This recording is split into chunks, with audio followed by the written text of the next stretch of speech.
मैं एक व्यापारी हूं। आइए मेरी दुनिया में झांकते हैं। एक ऐसी दुनिया जो रेशम, मसालों और हां, पत्थरों से बनी थी। मेरी यादों के गलियारों से गुजरते हुए चलिए उस दौर में चलते हैं जब हर शहर एक नया बाजार था और हर यात्रा एक नया रोमांच। मेरी कहानी मेरे कारवान के साथ साथ चलती है। ये एक ऐसी दुनिया थी जहां हर शहर एक नया बाजार था और हर यात्रा में मुनाफा और खतरा दोनों का वादा था। तो चलिए मेरे साथ इस सफर पर। तो मेरी यात्रा की शुरुआत होती है चोल राजधानी तंजावुर से। अब देखिए, यह सिर्फ एक शहर नहीं था। यहां जिंदगी और कारोबार सब कुछ एक बहुत बड़े मंदिर के इर्द गिर्द घूमता था। यह सिर्फ पूजा की जगह नहीं थी, बल्कि हमारे पूरे वजूद का, कह सकते हैं, दिल था। सोचिए, तंजावुर में सुबह होती थी। राजराजेश्वर मंदिर की घंटियों की गूंज से हवा में हमेशा अनाज और मसालों की महक घुली रहती थी। मैं बाजारों में देखता था सालिया बुनकरों को, जो राजा महाराजाओं के लिए तो एकदम महीन सूती कपड़ा बनाते थे और हम जैसे आम लोगों के लिए मोटा कपड़ा। और पास ही में स्वामी मलई में स्थपति मतलब मूर्तिकार कांस्य की मूर्तियों में जैसे जान फूंक देते थे। वाकई वो शहर धड़कता था। हमारे कारीगरों का तो जवाब ही नहीं था।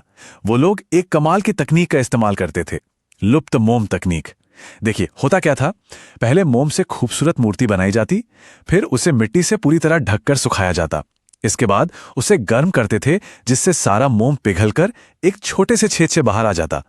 अब जो खोखला सांचा बचा उसमें पिघला हुआ कांस्य भर देते और जब वो ठंडा हो जाता तो बस मिट्टी को तोड़ देते और अंदर से निकलती एक शानदार कांस्य की मूर्ति। है ना, कला और इंजीनियरिंग का बेजोड़ नमूना। तंजावुर का वो आराम, उसे छोड़कर ही मेरी असली यात्रा शुरू होती थी, खुली सड़क पर।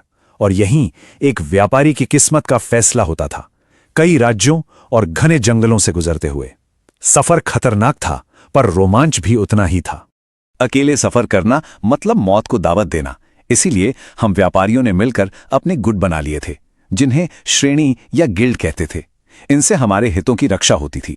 दक्षिण भारत में मणिग्रामम और नाना देसी जैसे गिल्ड तो इतने ताकतवर थे कि उनका व्यापार, सोचिए, दक्षिण पूर्व एशिया और चीन तक फैला हुआ था। हम एक बड़े कारवां में साथ चलते थे, एक दूसरे का सहारा बनकर। तो हमारा कारवां एक साथ चलता था। हर कुछ दिन बाद हम किसी मंडिपिका यानी एक छोटे से बाजार वाले कस्बे में पड़ाव डालते थे। यहां हम अपने दूर दराज से लाए घोड़े, नमक और मसाले बेचते और बदले में वहां का स्थानीय सामान खरीद लेते। लेकिन हां, हर चीज की एक कीमत चुकानी पड़ती थी। हमें वहां के स्थानीय सामंत या कह लें जमींदार को अपने माल पर टैक्स देना पड़ता था। आखिरकार वही तो इन कस्बों की सुरक्षा का जिम्मा उठाते थे। मेरी एक यात्रा मुझे विजयनगर साम्राज्य के दिल हम्पी तक ले गई। अरे, वो सिर्फ एक शहर नहीं था, वो दक्कन के पूरे व्यापार का गढ़ था। एक पुर्तगाली यात्री था डोमिंगो पेस। उसने जो लिखा वो बिल्कुल सच था। हम्पी की दीवारें किसी और शहर जैसी थी ही नहीं। उन्हें बनाने में किसी गारे या चूने का इस्तेमाल नहीं हुआ था, बल्कि पत्थरों को इस तरह तराशा गया था कि वो एक दूसरे में फंस जाते थे, जैसे कोई पहेली हो। इसी वजह से वो शहर लगभग अजेय था। और फिर लंबी यात्रा के बाद मैं अपनी मंजिल पर पहुंचता था, सूरत। क्या शहर था वो! मुगल सल्तनत का, कह लीजिए, पश्चिमी व्यापार का सबसे बड़ा अड्डा। एक ऐसी जगह जहां हर मजहब, हर कौम के लोग बस व्यापार की एक धुन पर साथ रहते थे। सूरत को सही मायनों में एक एम्पोरियम कहा जा सकता है। यह सिर्फ एक बंदरगाह नहीं था, यह तो पश्चिम एशिया के साथ होने वाले सारे व्यापार का दरवाजा था।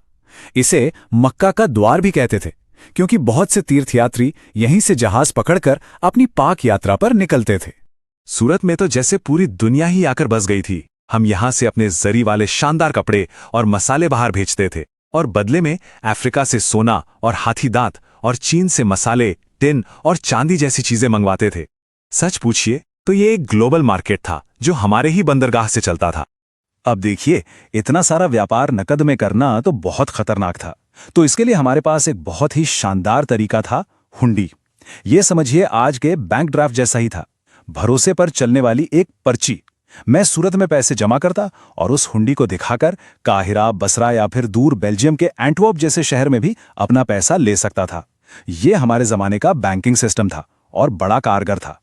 लेकिन कुछ भी हमेशा के लिए नहीं रहता।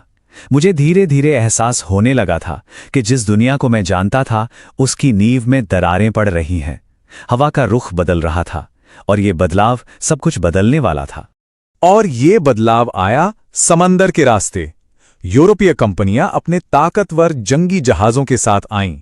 उन्होंने धीरे धीरे समंदर के व्यापार पर अपना कब्जा जमाना शुरू कर दिया और हम भारतीय व्यापारियों को मजबूर कर दिया कि हम उनके एजेंट बनकर काम करें। ताकत का पलड़ा हमेशा के लिए एक तरफ झुक रहा था। इस बदलाव का असर सिर्फ हम व्यापारियों पर नहीं पड़ा, इसका सबसे ज्यादा असर तो हमारे कारीगरों पर हुआ। देखिए, तंजावुर में एक बुनकर अपनी कला का मालिक होता था।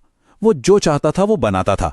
लेकिन इन नए औपनिवेशिक शहरों में कारीगरों को ब्लैक टाउन जैसी जगहों पर धकेल दिया गया। अब उन्हें वो डिजाइन बनाने की आजादी नहीं थी जो वो चाहते थे। उन्हें वही बनाना पड़ता था जिसका हुक्म कंपनी के एजेंट देते थे। देखते ही देखते उनकी सारी आजादी छिन गई। और ये सब बहुत तेजी से हुआ। जैसे ही मुगलों ने गोलकोंडा पर कब्जा किया, मसूलीपट्टनम का बंदरगाह कमजोर पड़ गया। फिर मुगल साम्राज्य के ढलते सूरज के साथ सूरत की चमक भी फीकी पड़ने लगी। ऊपर से बॉम्बे से जो मुकाबला शुरू हुआ, उसने तो हमारी कमर ही तोड़ दी। हमारी जगह ले ली बॉम्बे, कलकत्ता और मद्रास जैसे नए शहरों ने, जिन पर पूरी तरह से यूरोपीय कंपनियों का कंट्रोल था। व्यापार के वो पुराने रास्ते अब बस यादों में रह गए थे।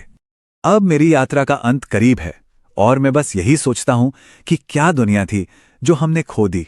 भारत के व्यापार का पूरा नक्शा हमेशा के लिए बदल गया था और उसके साथ हमारा समाज भी।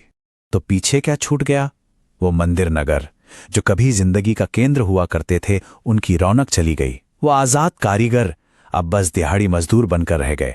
और हम भारतीय व्यापारी जो कभी समंदर के राजा थे, अब यूरोपीय कंपनियों के एजेंट बन गए थे। एक नए आर्थिक युग की शुरुआत हो चुकी थी। मेरे कारवां अब उन सड़कों पर नहीं चलते और मेरे जहाज अब उन बंदरगाहों पर लंगर नहीं डालते। लेकिन आज जब किसी भीड़भाड़ वाले बाजार में खड़े हों तो एक पल के लिए जरूर सोचिएगा, क्या उस शोर में मेरी दुनिया की कोई गूंज सुनाई देती है? क्योंकि व्यापार की वो भावना, वो कुछ खरीदने, कुछ बेचने, कुछ बनाने और सफर करने की चाहत, वो कभी नहीं मरती। वो बस अपना रूप बदल लेती है।